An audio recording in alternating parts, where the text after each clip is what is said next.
Dijelaskan oleh Abdullah bin Mas'ud sendiri dalam kata-katanya, dia mengatakan, wallahi alladzi la ilaha ghairu ma unzilat suratun min kitabillah illa ana a'lamu anna unzilat wala unzilat ayatun min kitabillah illa ana a'lam fima unzilat walau a'lamu ahadan a'lam minni bi kitabillah tuballighuhul ibilu la raqibtu ilaihi. Ya, ini perkataan beliau. Dia mengatakan, demi Allah yang tidak ada zat melainkan dia, tidaklah satu surat dalam Al-Quran, kata Abdul Mas'ud, kecuali saya tahu tafsirnya. Makanya di zaman itu banyak orang yang membukukan Quran. Kayak Ali itu punya mushaf sendiri, mushaf Ali gitu ya.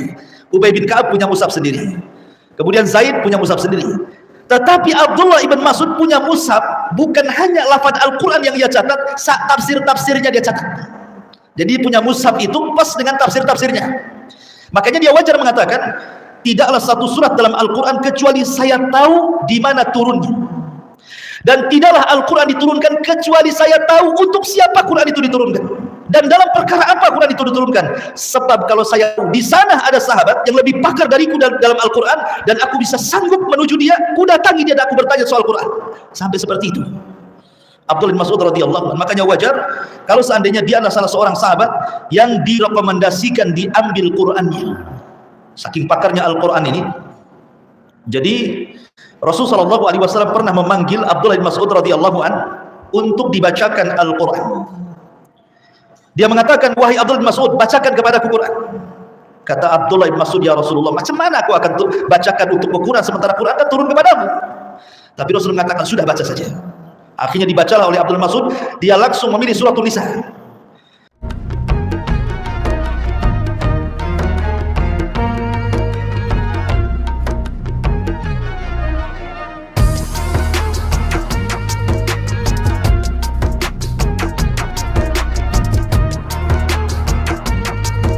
Wassalatu wassalamu ala Rasulillah wa ala alihi wa sahbihi wa mawalah wa la hawla wa la quwata illa billahi wa ba'du. Tapi sebelum kajian ada sedikit himbauan dulu. Karena kita sudah masuk dari 10 malam terakhir. Mungkin juga saya mengharap kepada imam mulai besok mungkin juga durasi tarawihnya juga diperpanjang gitu ya. Mungkin 1 juz begitu. Kemudian nanti malamnya mulai besok kita ada Qiyamul Lail. Jadi antum yang mau ikut Qiyamul Lail, ya alhamdulillah monggo bisa datang, kita mulai dari jam 2 ya kan. Dan yang bagi yang itikaf ya mudah-mudahan pengurus sudah menyiapkan tempat yang layak gitu ya. Ya selayak-layaknya ya seperti inilah gitu ya. Antum bisa mojok-mojok di tiang-tiang gitu kan. Dan mungkin bagi yang lain yang belum ada informasi di masjid ini ada iktikaf, bisa diinformasikan ke yang lainnya. Ya syukur-syukur kalau seandainya ada sebagian kaum muslimin yang ikut juga berpartisipasi, mungkin ada sedikit keluangan dana untuk operasional iktikaf.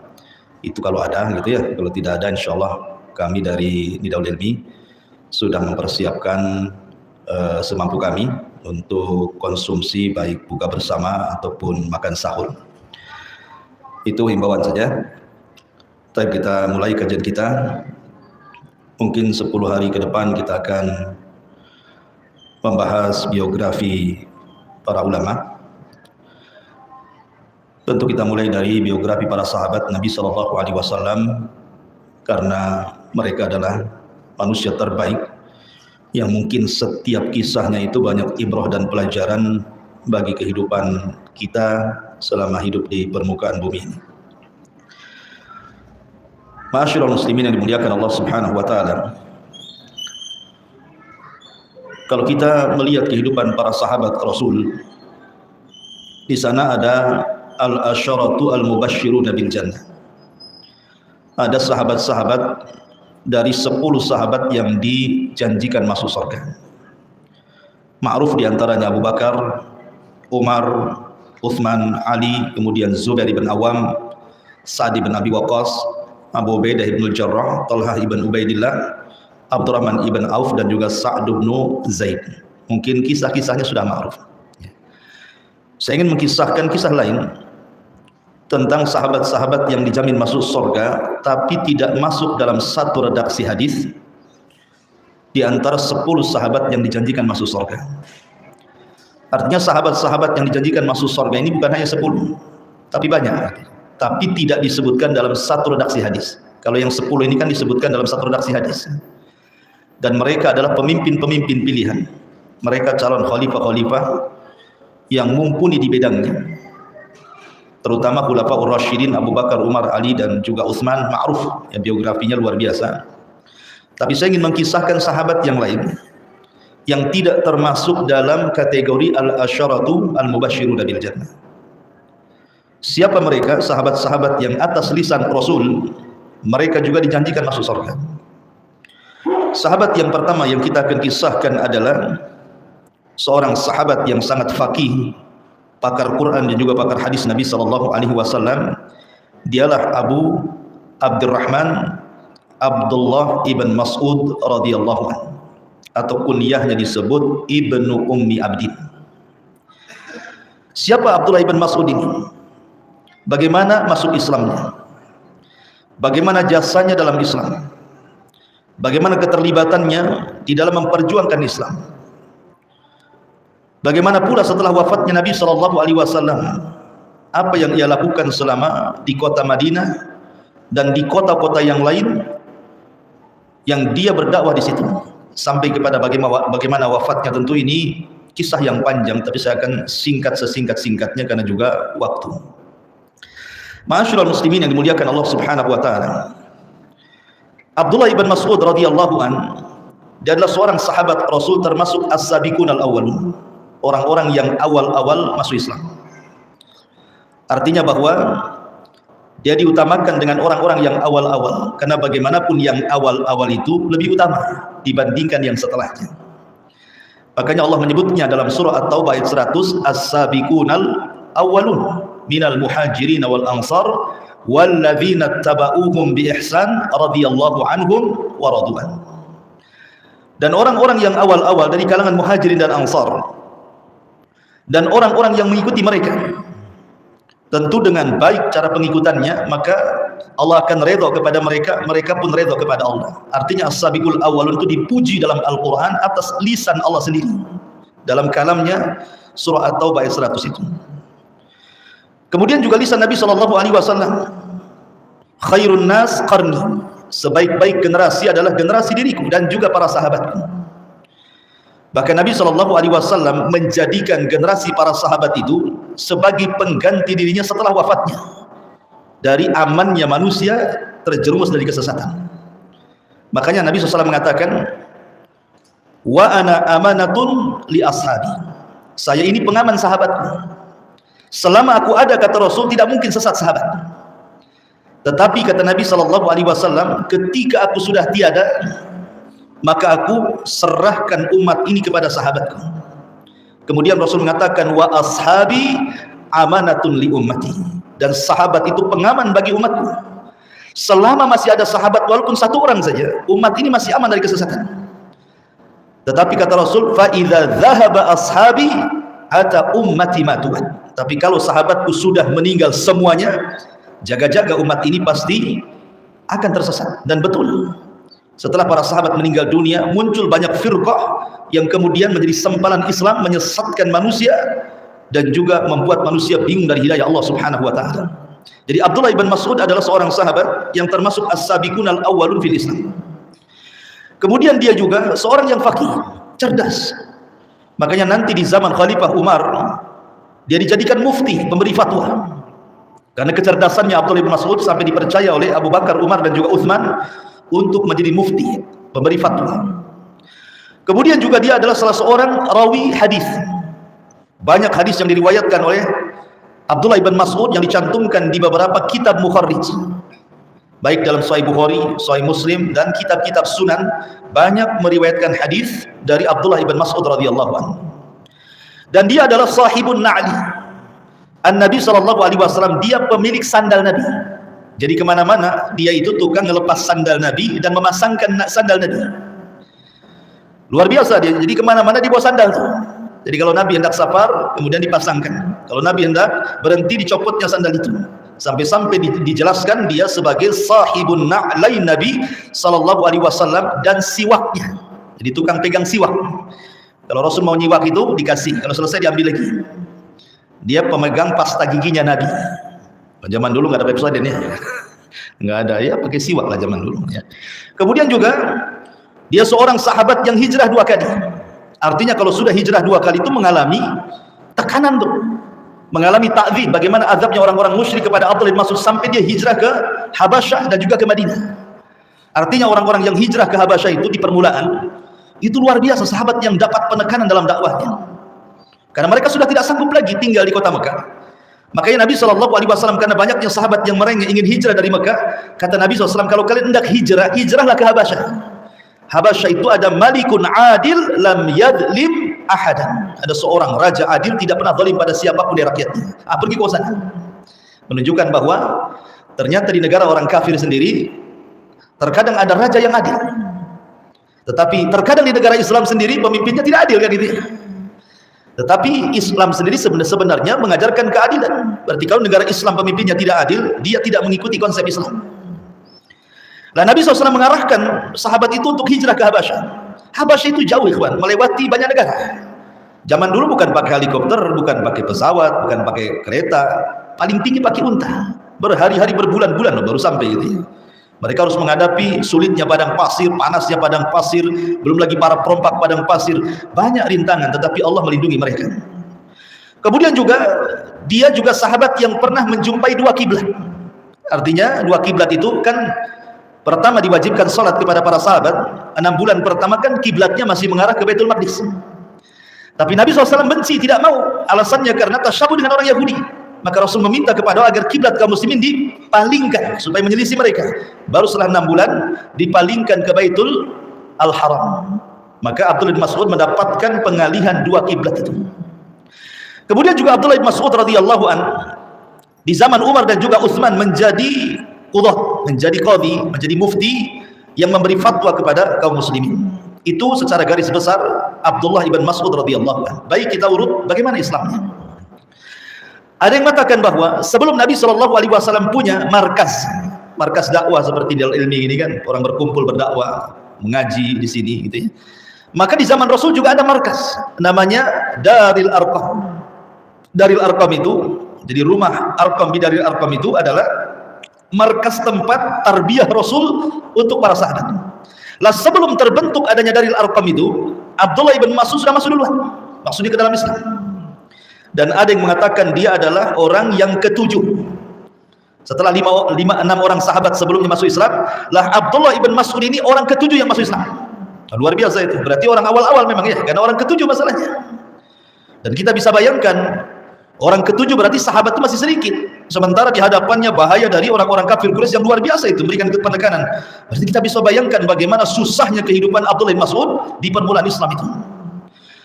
Ada juga yang mengatakan bahwa dia adalah orang yang ke-22 ke-20 sahabat yang masuk Islam. Tapi yang masyhur orang ke-7. Masuk Islamnya Abdullah bin Mas'ud ini unik. Masalahnya begini, Abdullah bin Mas'ud ini bukan orang susah, orang fakir. Dia kerja di penggembala kambing. Jadi ada orang kaya banyak kambingnya. Abdullah bin Mas'ud ini menjaga kambing-kambing mereka dengan upah. Jadi suatu ketika Nabi SAW dan Abu Bakar Siddiq radhiyallahu anhu sedang berjalan-jalan di padang pasir. Rupanya di tengah jalan berjumpa dengan Abdullah bin Mas'ud yang ketika itu masih musyrik, menjadi penggembala kambingnya pembesar Arab. Abu Bakar Siddiq radhiyallahu anhu kemudian mendekati Abdullah bin Mas'ud dan mengatakan, "Ya gulam, hal min labanin?" Ada enggak susu yang bisa kau perah dari kambing-kambingmu ini?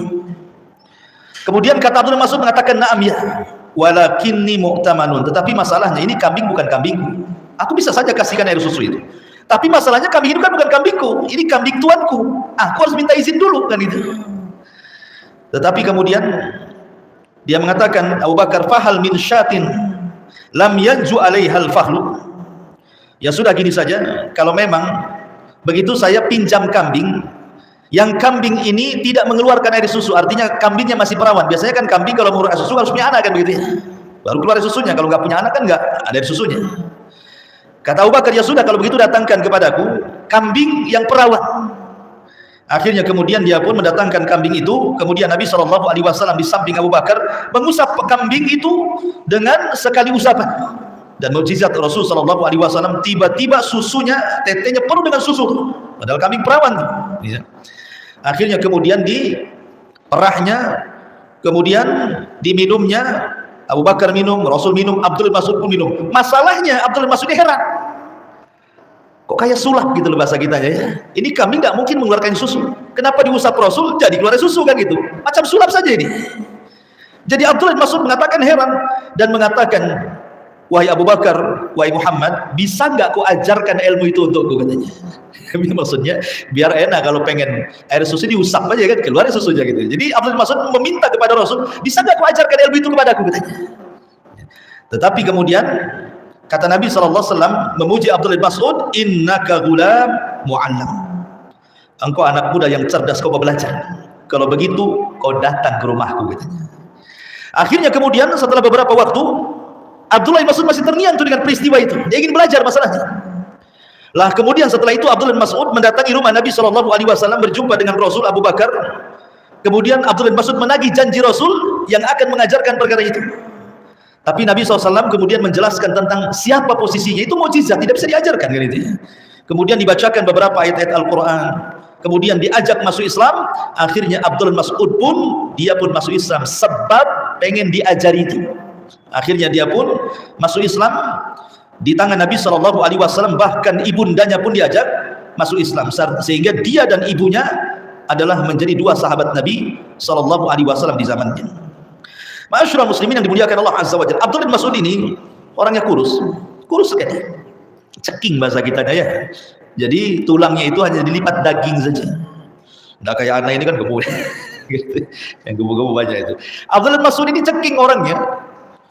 Jadi suatu ketika Abdul Mas'ud ini naik ke pohon kurma, datang angin. Lah ini jubahnya ini tersingkap, nampaklah kurus betisnya Abdullah Mas'ud itu. Sehingga sahabat Nabi SAW mentertawakan karena kecilnya betis Abdullah Mas'ud itu, saking ceking kurusnya, sahabat tertawa. Ketika Nabi SAW melihat sahabat mentertawakan betisnya Abdullah Mas'ud itu, kata Rasulullah, tadhaku, kalian jangan mentertawakan betisnya. Demi Allah, kata Rasul, kalau kedua betis Abdullah bin Mas'ud itu ditimbang di hadapan Allah, kemudian gunung Uhud ditimbang di satu neraca, dua betis ditimbang neraca satunya, dua betis Abdullah bin Mas'ud jauh lebih berat dibandingkan gunung Uhud. Oh, luar biasa ya. Menunjukkan apa? Bahwa timbangan itu bukan beratnya berdasarkan bobot badan. Kalau memang itu jadi barometernya buat timbangan di hadapan Allah berdasarkan bobot badan, makan aja antum malam ya sebelum tidur. Nanti berat timbangannya antum. Rupanya bukan itu. Karena Abdul Mas'ud orangnya kurus, tetapi kedua betisnya menjangkau beratnya gunung Uhud. Gunung Uhud itu gunung terbesar di kota Madinah. Terbentang dari ujung ke ujung tuh gunung Uhud. Nanti antum kalau umrah tahulah. Ya. Jadi walaupun orangnya ceking seperti itu, tetapi dia memiliki keberanian yang luar biasa, memiliki syaja'ah yang tidak dimiliki sahabat yang lainnya. Kenapa? Di tengah-tengah sahabat masih bisa dihitung dengan jari. Tiba-tiba dia minta izin kepada Nabi SAW untuk menjaharkan Al-Quran di tengah-tengah orang Quraisy. Menjaharkan Al-Quran di tengah-tengah orang Quraisy. Makanya disebut awal man jahara bil Quran. Abdullah bin Mas'ud itu orang yang pertama kali berani membaca Al-Quran dengan keras di tengah-tengah orang Quraisy. Dan dia baca surah Ar-Rahman. Oh, marah orang-orang Quraisy ini kan, sampai dipukuli mau mati. Coba keberaniannya, sahabat tak berani. Tapi dia walaupun sekurus itu, soal keberanian jangan ditanya. Dia orang yang pertama kali membaca Al-Quran secara terang-terangan di hadapan orang-orang, hampir-hampir dia mati dipukuli orang-orang Quraisy itu. Ma'asyiral muslimin yang dimuliakan Allah Subhanahu wa taala. Lah Abdullah bin radhiyallahu an ketika hijrah bersama Nabi SAW, maka dia pun hijrah duluan sebelum Nabi. Sesampainya di kota Madinah, ada yang mengatakan dia tinggal di rumah Mu'adh bin Jabal, ada juga tinggal di rumah Sa'ad bin Mu'adh, ada juga yang mengatakan tinggal di rumah Anas bin Malik. Kemudian oleh Nabi SAW dipersaudarakan dengan Mu'adh bin Jabal. Dan Mu'adh bin Jabal itu kan ulamanya para sahabat. Sampai-sampai Rasul mengatakan, kalau engkau ingin tahu kedudukan Mu'adh bin Jabal, maka nanti pada hari kiamat dia dilebihkan oleh Allah dari sahabat yang lain bi ratwah. Ratwah itu apa? Jadi kalau saya lempar batu sekencang-kencangnya sampai di mana gitu ya. Mu'adz bin Jabal itu di situ. Dia menjangkau semua para sahabat, maka disebut ulamanya para sahabat. Lah, Abdullah bin Mas'ud ini dipersaudarakan dengan Mu'adz ibn Jabal radhiyallahu anhu. Dan dia tinggal di rumah itu sebelum dia memiliki rumah sendiri. Karena kita tahu bahwa persaudaraan Muhajirin dan Ansar itu sampai kepada tingkat waris. Ya, jadi kalau ada yang meninggal, hartanya diwariskan kepada Muhajirin. Tetapi setelah perang Badar dihapuslah tawarus ini, ahli waris mewarisi, karena itu hanya untuk orang-orang yang ada hubungan kekerabatan saja. Tetapi saling menolong, saling membantu tetap berlaku. Ya. Lah, Abdullah bin Mas'ud radhiyallahu anhu selama di Madinah, dia dan ibunya berkhidmah kepada Nabi sallallahu alaihi wasallam. Maka Abdullah bin Mas'ud ini salah satu orang yang tadi memakaikan sandal Nabi.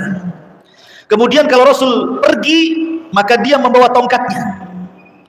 Kemudian juga beliau terkadang membawa siwaknya. Dan beliau juga termasuk sahibus sirrin Nabi. Ada beberapa rahasia yang orang tidak tahu kecuali Abdullah bin Mas'ud dan Nabi SAW.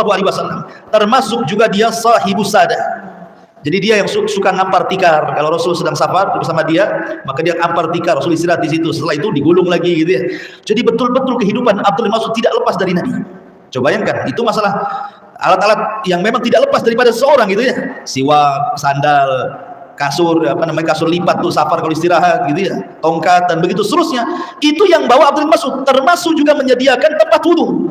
Mengambilkan air, menyediakan tempat wudu, mewudukan Rasul, dan begitu seterusnya sampai kepada masalah-masalah seperti itu dilakukan oleh Abdullah bin Mas'ud. Wajar kalau seandainya dia mewarisi banyak akhlak Rasul. Nanti saya akan sebutkan pujian para ulama kepada Abdullah bin Mas'ud. Ma'asyiral muslimin yang dimuliakan Allah Azza wa Jalla. Bahkan Abdullah bin Mas'ud ini orang yang suka membawa tabir. Jadi kalau Nabi SAW ini buang hajat atau mandi gitu ya, maka dia bawa tabir supaya jangan ketahuan orang, supaya manusia tidak melihatnya. Pada zaman dulu kan tidak ada toilet umum kan itu ya, sehingga ya berak di padang pasir ya biasa.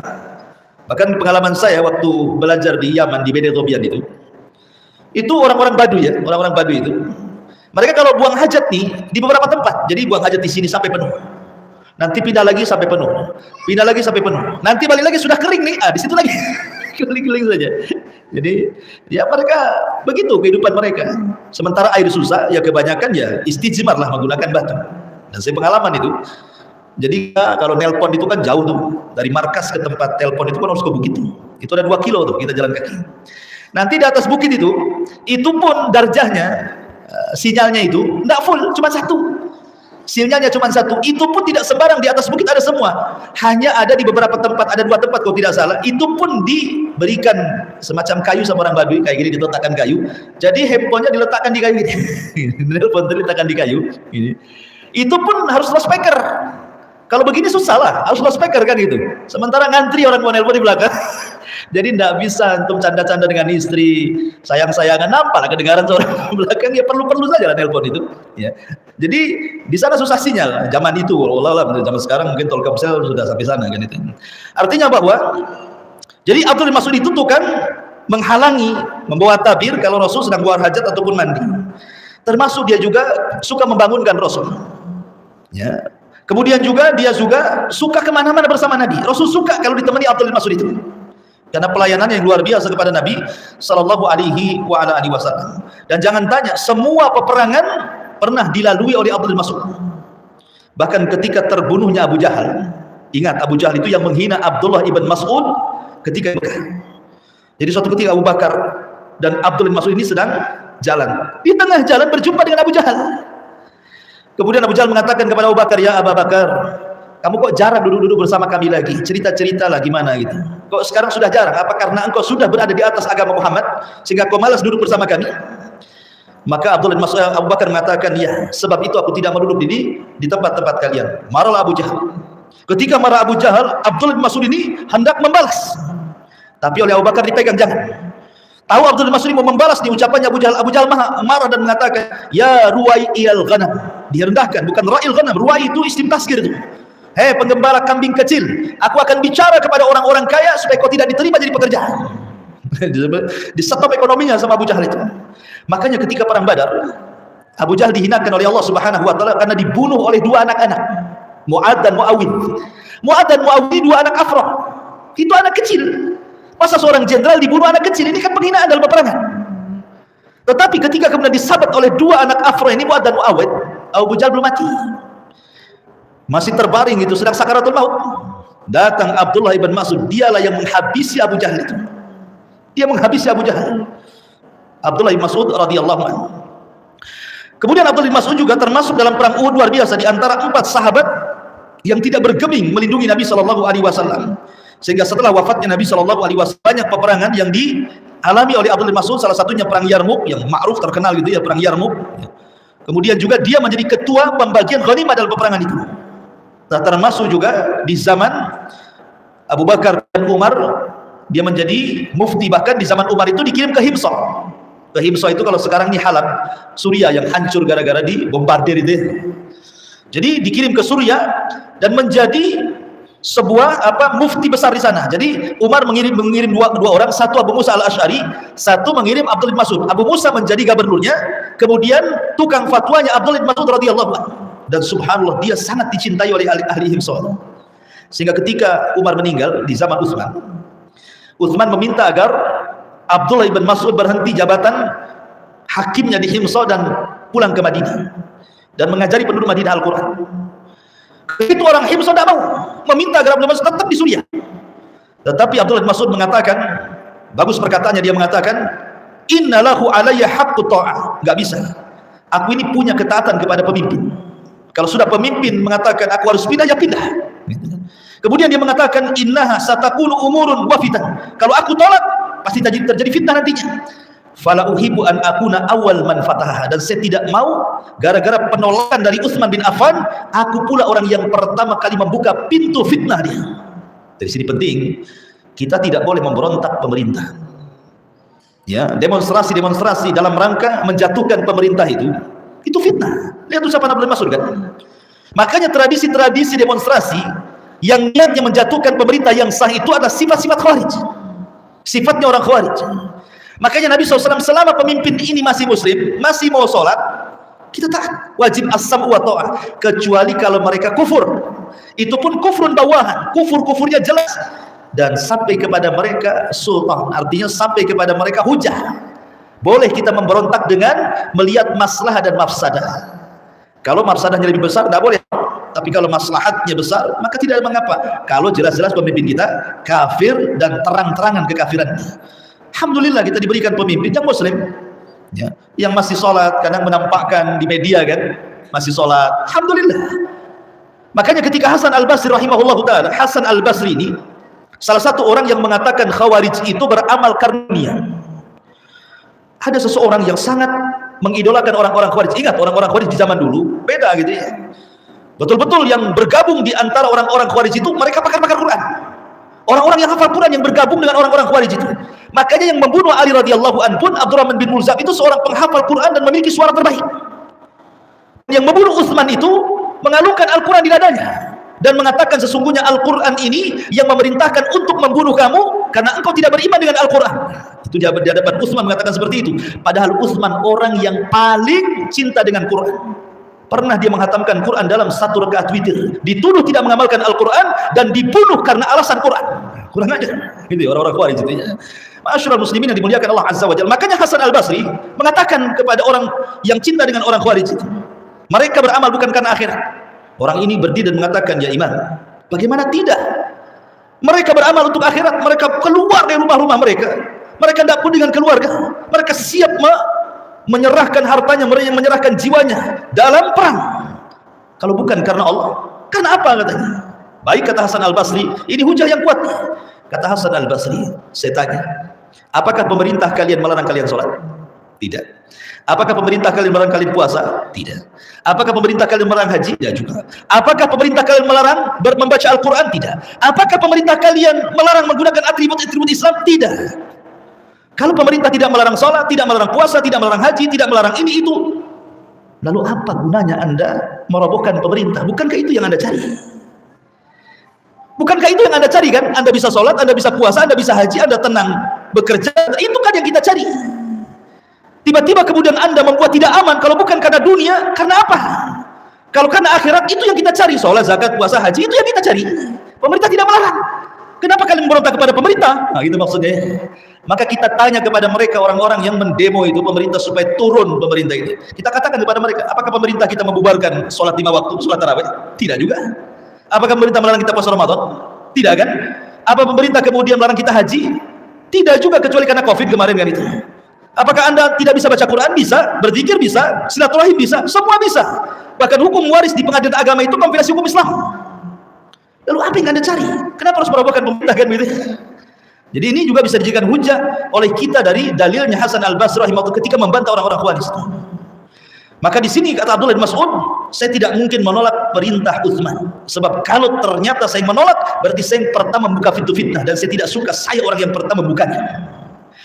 Kemudian setelah meninggalnya Utsman bin Affan radhiyallahu anhu, maka dia pun kemudian meninggal dunia dan dikuburkan di baki kuburan para sahabat Nabi sallallahu alaihi wasallam. Baik, bagaimana kepakaran beliau dalam Al-Qur'an dan bagaimana kepakaran beliau dalam hadis Nabi sallallahu alaihi wasallam dan bagaimana sifat-sifat beliau? Pertama, masalah Quran jangan diragukan tentang kepakaran Al-Qur'an Abdullah bin Mas'ud di hadapan Rasul.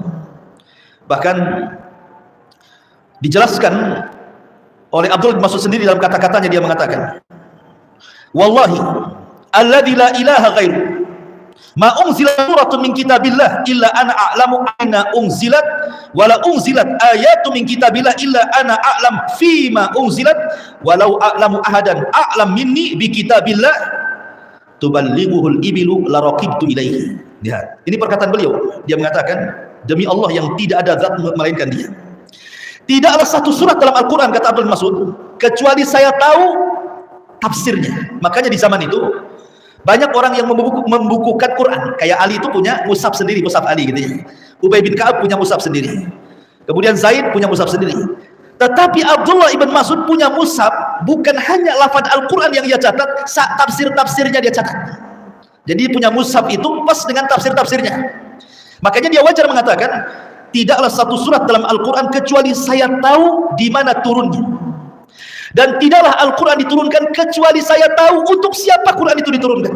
Dan dalam perkara apa Quran itu diturunkan. Sebab kalau saya tahu di sana ada sahabat yang lebih pakar dariku dalam Al-Quran, dan aku bisa sanggup menuju dia, ku datangi dia dan aku bertanya soal Quran. Sampai seperti itu Abdullah bin Mas'ud radhiyallahu anhu. Makanya wajar kalau seandainya dia adalah salah seorang sahabat yang direkomendasikan diambil Qurannya. Saking pakarnya Al-Quran ini. Jadi Rasulullah SAW pernah memanggil Abdullah bin Mas'ud radhiyallahu anhu untuk dibacakan Al-Quran.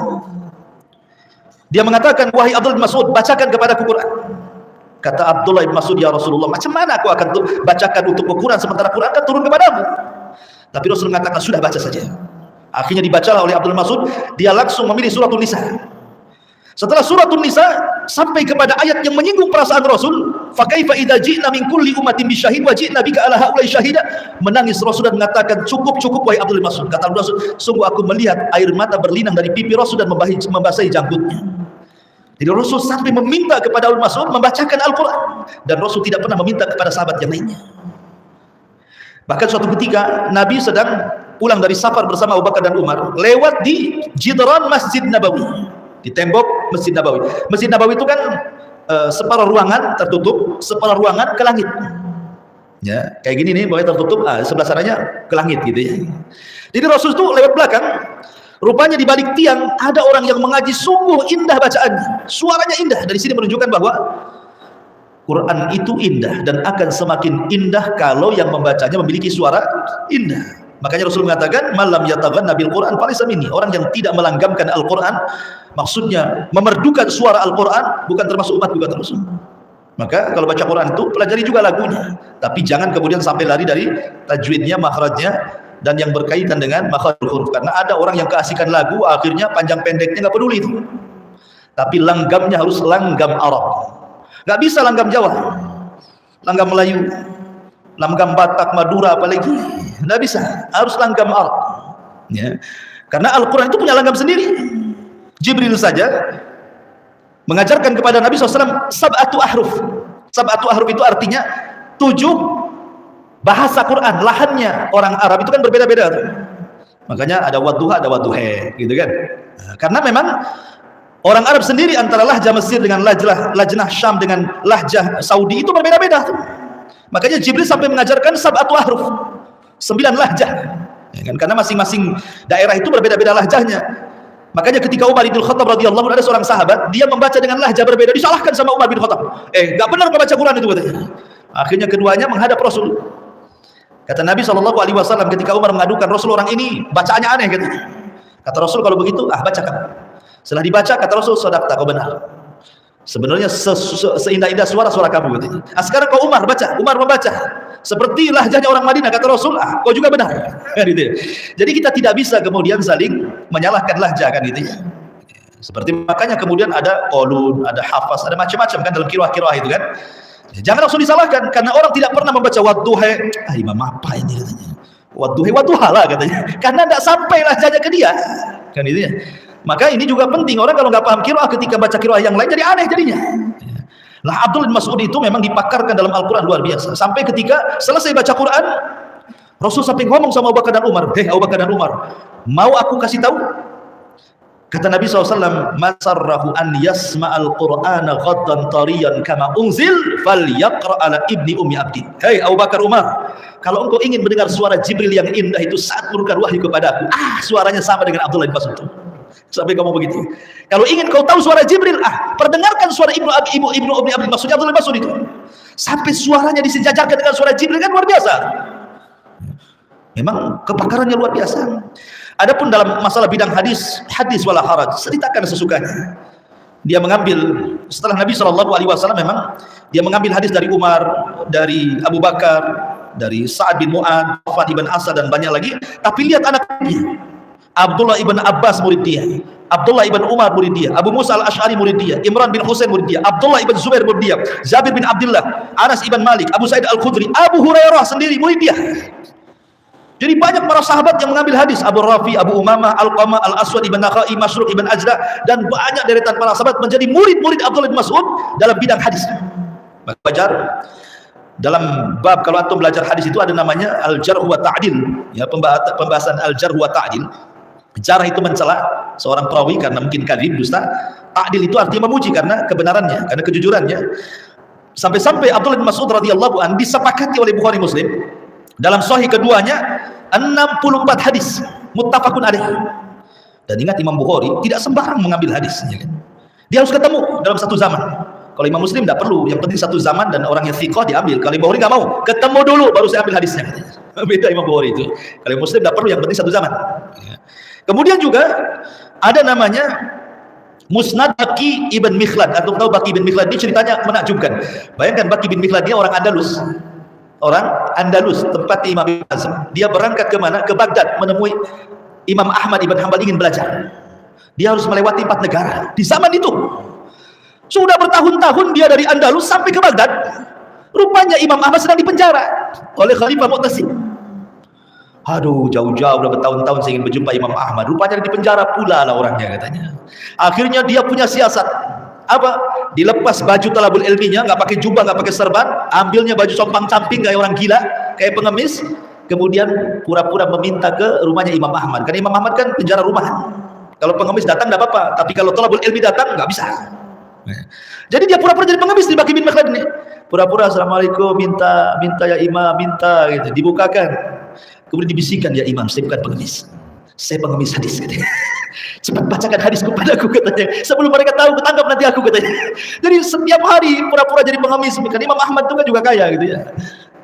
Akhirnya setiap hari dikasih sampai 300 hadis, berarti 300 kali ngemis itu. Setelah Imam Ahmad bebas, maka Imam Ahmad berikan perhatian kepada Baqi bin Mikhlad sehingga dia mewarisi semua ilmunya sampai punya musnad namanya Musnad Baqi bin Mikhlad, dan dia cantumkan 840 hadis dari Abdullah bin Mas'ud radhiyallahu dalam musnadnya. Luar biasa gitu ya. Nah, Abdullah bin Mas'ud sendiri ada seorang pemberi fatwa di zaman para sahabat, dia seorang pemberi fatwa sampai Ali radhiyallahu mengatakan alamul Quran wa sunnah. Benderanya Al-Quran dan sunnah Abdullah bin Mas'ud. Dia tokohnya Quran sunnah. Kata Ali bin Abi Thalib yang memuji. Nah, kalau sudah Ali yang memuji, jangan main-main. Khalifah yang memuji gitu.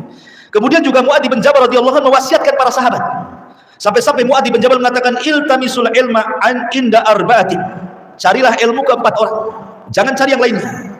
Pertama kepada Uwaimir Abi Darda, yang kedua kepada Salman Al-Farisi, yang ketiga kepada Abdullah ibn Mas'ud, yang keempat carilah Abdullah ibn Salam. Abdullah ibn Salam dulunya tokoh Yahudi, kemudian masuk Islam. Satu-satunya tokoh Yahudi yang Islam Abdullah ibn Salam. Kata Rasul, kalau 10 saja dari tokoh Yahudi Madinah masuk Islam, 1 Yahudi Madinah masuk Islam. Tapi sayang cuma 1 yang masuk Islam, makanya orang Yahudi degil.